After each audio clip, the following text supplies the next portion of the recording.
by Dr. Jack Kasher, PhD, another segment of footage picked out by Russell Callahan might yet prove to be more significant.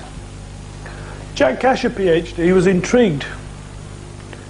He wanted to back NASA's claims that ice crystals affected by the rockets and the boosters on the space shuttle were what we were seeing on this particular videotape. He was astonished to find that on 5 separate occasions, not only could he prove that it wasn't ice crystals, but what we're looking at are intelligently controlled craft, leaving and entering the Earth's atmosphere. Those are Dr. Kasher's own claims. But the concentration has been on the streaks across the sky and the flashes.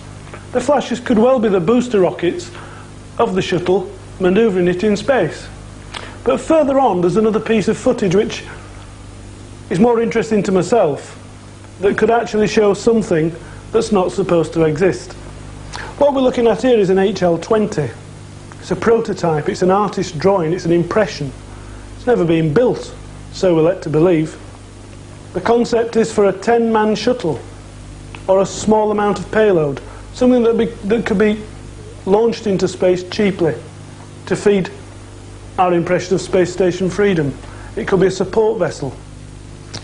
Well, take a look at these 3 images.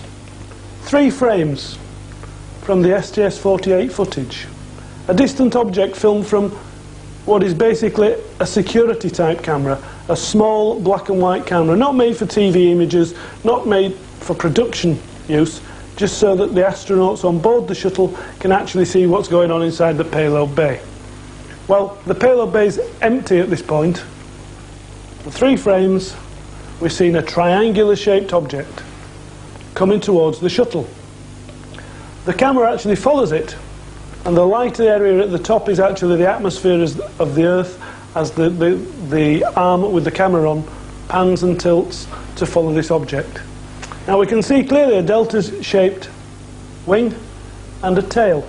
Don't forget, this is still probably several thousand feet away from the space shuttle. But if we read what the Langley Research Centre told us about the HL-20 and their idea that a small shuttle, 29 feet long, capable of carrying up to 10 astronauts into low Earth orbit or small amounts of payload, all very interesting. But the thing that they claimed back in the 1980s are that with its wings folded, it will fit inside the payload bay of the shuttle. Now what more? An empty shuttle bay, a camera. Are we watching the HL-20 or a prototype of the HL-20 coming into the shuttle? Who knows? But these questions have never been answered by NASA or by anyone else. STS-80 is much more recent than STS-48.